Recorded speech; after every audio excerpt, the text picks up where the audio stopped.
రాష్ట్రంలో కళ్ల ముందే అభివృద్ధి కనిపిస్తున్న కొన్ని పార్టీలు నేతలు ఎలా మాట్లాడుతున్నారో చూస్తున్నామన్నారు సజ్జల.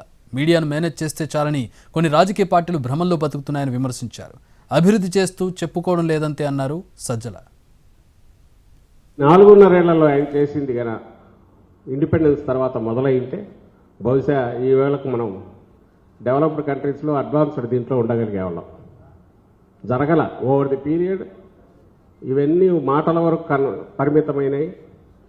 ప్రాక్టికల్ ఆచరణలో వచ్చేసరికి సహజంగా సంవత్సరంలో చేసేది 10 ఏళ్ళు 15 ఏళ్లలో కొంచెం కొంచెం జరుగుతూ న్యాచురల్ ప్రాసెస్లో వచ్చిందే తప్ప ఒక మోటివేటెడ్గా ఫోకస్డ్గా ఒక ట్రస్ట్ పెట్టి చేసి జరిగిన ప్రభుత్వాలు గతంలో రాలేదంటే అంతవరకు మీడియాలోనూ ఒక సెక్షన్ ఆఫ్ మీడియా కానీ లేదా ఆ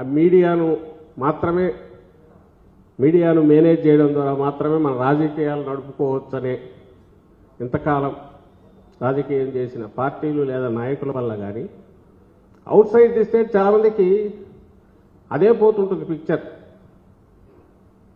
రాష్ట్రంలో ఏం జరగట్లేదేమో, ఏపీలో ఏం జరగట్లేదు, లేదా ఎందుకంటే చెప్పుకోవట్లే, ఇక్కడ మాటలు లేవు, చేతలే ఉన్నాయి. ఈ 4.5 ఏళ్లలో ఆయన చేసింది గన ఇండిపెండెన్స్ తర్వాత ఎస్సీ ఎస్టీ బీసీ మైనారిటీలతో అసోసియేట్ అవ్వడమే వైసీపీ లక్ష్యం అన్నారు సజ్జల. ఆ దిశగా సీఎం జగన్ పాలన సాగుతుందన్నారు ఆయన. టీడీపీ హయాంలో పథకాలు కొందరికే వచ్చాయని, జగన్ అర్హులను వెతికి మరీ ఇచ్చారని చెప్పారు. అసోసియేషనే అణగారిన వర్గాలతో వైఎస్ఆర్ కాంగ్రెస్ పార్టీ అంటే ఎస్సీ ఎస్టీ బీసీ మైనారిటీ. ఇప్పుడు ముఖ్యమంత్రి గారు అందుకే ఏ సభలో ఎక్కడ పోయినా ఎలాంటి ఇది లేకుండా నా ఎస్సీ నా ఎస్టీ నా బీసీ నా మైనారిటీ అని అనగలుగుతున్నారంటే ఇది ఆ రోజు ఆలోచనలో ఉన్న దగ్గర నుంచి ఆ తర్వాత ఆచరణలోకి తీసుకొచ్చిన దగ్గర నుంచి తాజాగా ఈరోజు ఇంతకుముందు మీరు ప్రస్తావించిన విజయవాడ నగరం నడిబొడ్డున అంబేద్కర్ గారి మహాశిల్పాన్ని ఆవిష్కరించిన దగ్గరకు ప్రతి చర్యలో, ప్రతి ఆలోచనలో, ప్రతి చర్యలో